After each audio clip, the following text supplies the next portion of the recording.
Good evening. This is Akashvani. I'm Anuja Kumar with the news at 9.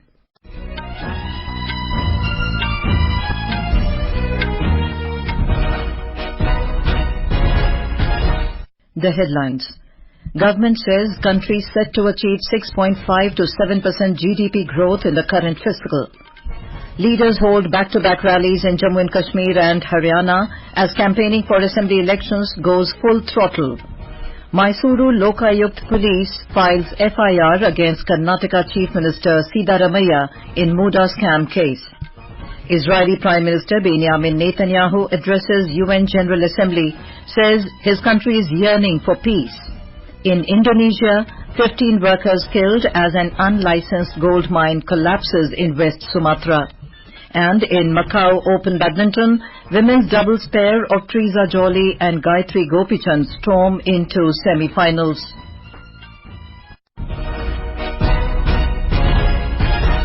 And now, the news in detail. The government has said that India is set to achieve 6.5 to 7% gross domestic product GDP growth in the current financial year.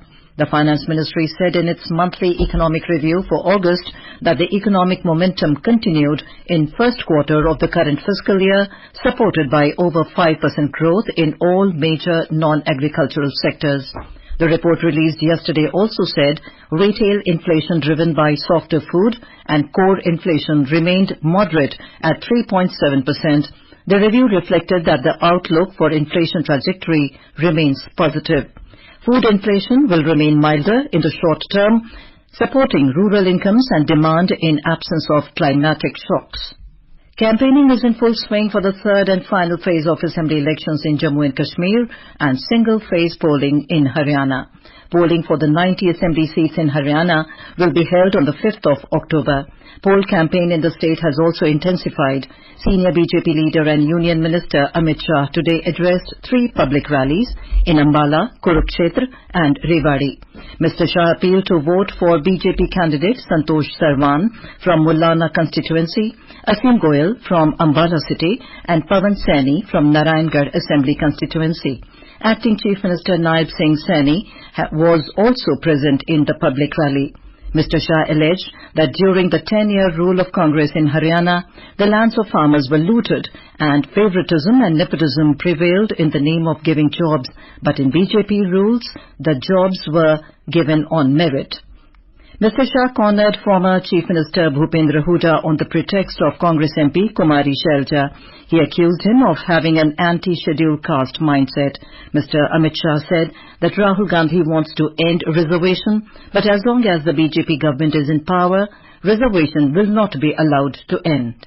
हमने पिछड़ा वर्ग के सभी जातियों को आरक्षण में लाया, क्रीमी लेयर को बढ़ाने का काम किया और जितनी भी नौकरियां दी, किसी को ना खर्ची लगी है ना पर्ची लगी है.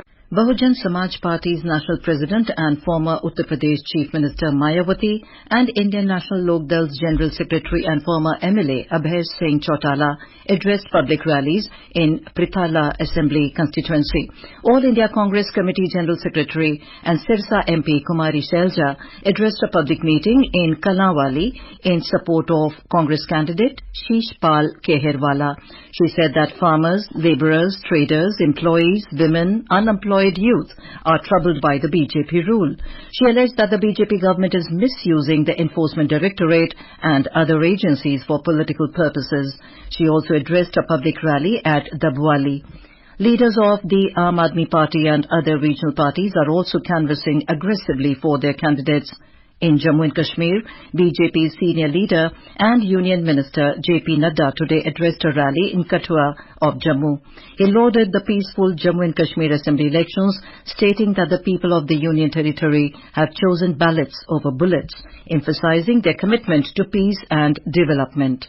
कश्मीर के युवाओं ने टेररिज्म को, आतंकवाद को रिजेक्ट कर दिया है और मेन स्ट्रीमिंग कश्मीर के युवाओं का हुआ है. चिंता की बात यह है कि जब युवाओं ने टेररिज्म को रिजेक्ट कर दिया तो हमारे ऑपोजिशन पार्टी, फिर चाहे वो नेशनल कॉन्फ्रेंस हो, इंडियन नेशनल कांग्रेस हो या पीडीपी हो, ये आज उन लोगों का साथ दे रहे हैं जो देश के विरोध में काम करने वाले एक्टिविस्ट हैं, उनका समर्थन देने का काम है. Mr. Nadda also addressed a press conference in Jammu. He said Kashmir's youngsters have joined the national mainstream and rejected terrorism and violence. Senior BJP leader and Prime Minister Narendra Modi will address a rally in Jammu tomorrow. Party leader Priyanka Gandhi will address rallies in the Union Territory tomorrow. In view of the upcoming assembly elections in Maharashtra, a delegation of the Election Commission of India led by Chief Election Commissioner Rajiv Kumar today held a series of meetings in Mumbai. The CEC, along with Election Commissioners Gyanesh Kumar and Dr. S.S. Sandhu, met Maharashtra's Chief Secretary Sujata Sonik and Director General of Police Rashmi Shukla. During a meeting, the ECI sought an explanation from the Chief Secretary and the DGP as to why a compliance report has not been submitted with regard to the transfer of officials. Lok Sabha Speaker Om Birla today said that the north-eastern region has recently witnessed a significant shift towards development. Addressing the annual conference of Commonwealth Parliamentary Association CPA, India Region Zone 3 in Aizawl, Mr. Birla said the construction of railway lines, roads and air connectivity are essential for the economic growth of the Northeast. He further said that the Northeast region has a big role in fulfilling Prime Minister Narendra Modi's vision to develop the country. This is Akashvani giving you the news. For quick news updates round the clock, follow us on our X handle at AIR News Alerts. The Lokayukta police in Mysuru has filed an FIR against Chief Minister Siddaramaiah in the Mysuru Urban Development Authority or MUDA site allotment case. The FIR names Siddaramaiah as the first accused and his wife and brother-in-law as other accused in the case. A special court in Bengaluru had issued directions to the Lokayukta police to register a criminal case in the matter on a private complaint filed by RTI activist Snehamai Krishna. The special court judgment had come a day after Karnataka High Court upheld the sanction granted by the Governor Thawarchand Gehlot to conduct an investigation against Siddaramaiah in the case. Ayush Minister Pratap Rao Jadhav today said the ministry is committed to the welfare of the people. Briefing media in New Delhi on the achievements of his ministry in the last 100 days, Mr. Jadhav said the ministry and World Health Organization signed a donor agreement to improve the integration of Ayush systems into the global healthcare system. The minister highlighted the MOU with Vietnam on medicinal plants to advance traditional medicine practices worldwide and the MOU with Malaysia on Ayurveda to promote research, knowledge exchange and the creation of Ayurvedic treatment regimens. ये हर घर आयुर्वेद पहुंचाने के लिए भी बहुत सारे कार्यक्रम हमारे मंत्रालय के माध्यम से हम कर रहे हैं।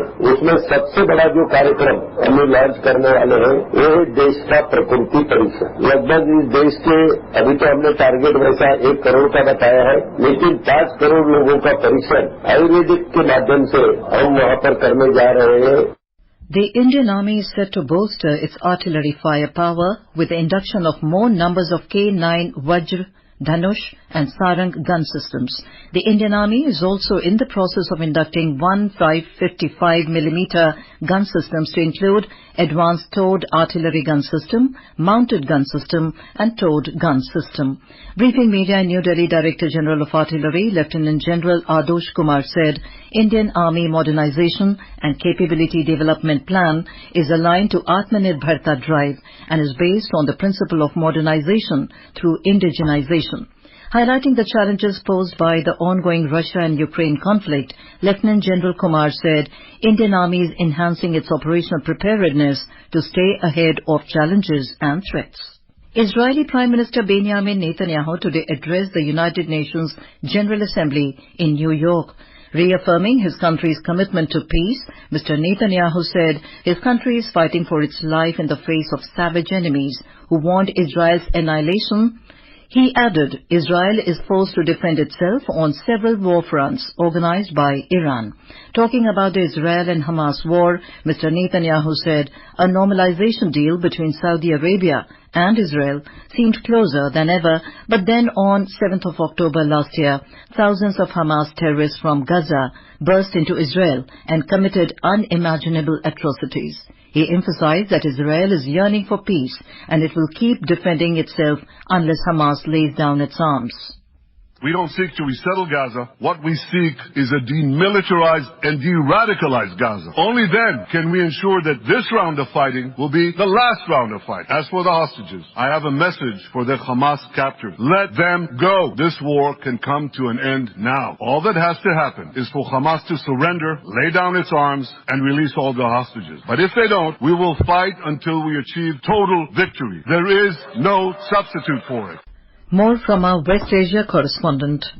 The speech comes as the United Nations reports a catastrophic intensification of Israeli attacks targeting Hezbollah militants in Lebanon. According to Imran Reza, the UN humanitarian coordinator in Lebanon, the country is facing the deadliest period in years, with hospitals overwhelmed by casualties.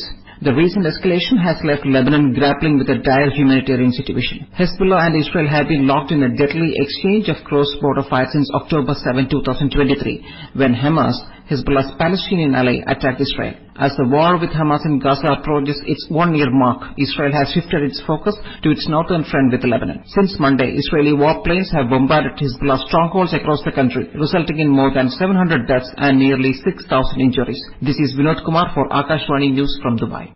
In Indonesia, at least 15 workers were killed and 25 others missing after an unlicensed gold mine collapsed in West Sumatra. Solak Disaster Mitigation Agency Chief Irwan Effendi told media today that the incident occurred in Nagari Sungai Abu in the provinces of Solok Regency. He said rescuers with heavy equipment have been deployed to evacuate victims. Unlicensed mines are common across the archipelagic country, and several accidents have occurred in the past years. World Tourism Day is being celebrated across the globe today. The day is celebrated on 27th of September every year, highlighting tourism's role in connecting people and boosting economies. The theme for this year is Tourism and Peace. A report.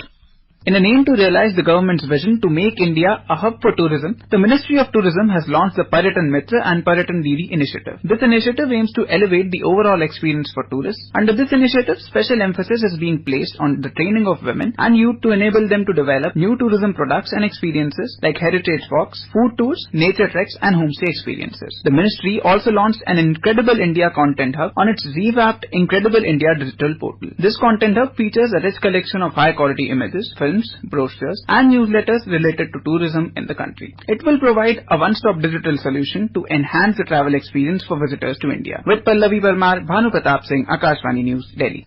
On to sports. In the Macau Open Badminton, the women's doubles pair of Treesa and Gayatri Gopichand stormed into the semifinals after defeating Taiwan's Su Yin-Hu and Wu Liu-Yu. The Indian pair will next face another Taiwanese duo, Hui She-Pei-Shan and Hong Yen-Zhu, in the semifinal tomorrow. Meanwhile, Indian shuttler Kidambi Shrikant lost to Hong Kong's Angus Singh Ka Long in the men's singles quarter-final. In cricket, the play of the first day of second test match between India and Bangladesh was interrupted by rain today. Put into bat first, the visitors were 107 for 3 in their first innings when the play was called off due to incessant rain. India has risen to 39th position among 133 global economies in the Global Innovation Index 2024. Prime Minister Narendra Modi has termed this as a remarkable feat. In a social media post, Mr. Modi said the government is committed to ensuring a vibrant innovation ecosystem which can transform the lives of the youth. And now, before we end the bulletin, the headlines once again. Government says country is set to achieve 6.5 to 7% GDP growth in the current fiscal. Leaders hold back-to-back rallies in Jammu and Kashmir and Haryana as campaigning for assembly elections goes full throttle. Mysuru Lokayukta police files FIR against Karnataka Chief Minister Siddaramaiah in MUDA scam case. Israeli Prime Minister Benjamin Netanyahu addresses UN General Assembly, says his country is yearning for peace. In Indonesia, 15 workers were killed as an unlicensed gold mine collapses in West Sumatra. And in Macau Open Badminton, women's doubles pair of Treesa and Gayatri Gopichand storm into semifinals. That is all in the news at 9. Good night.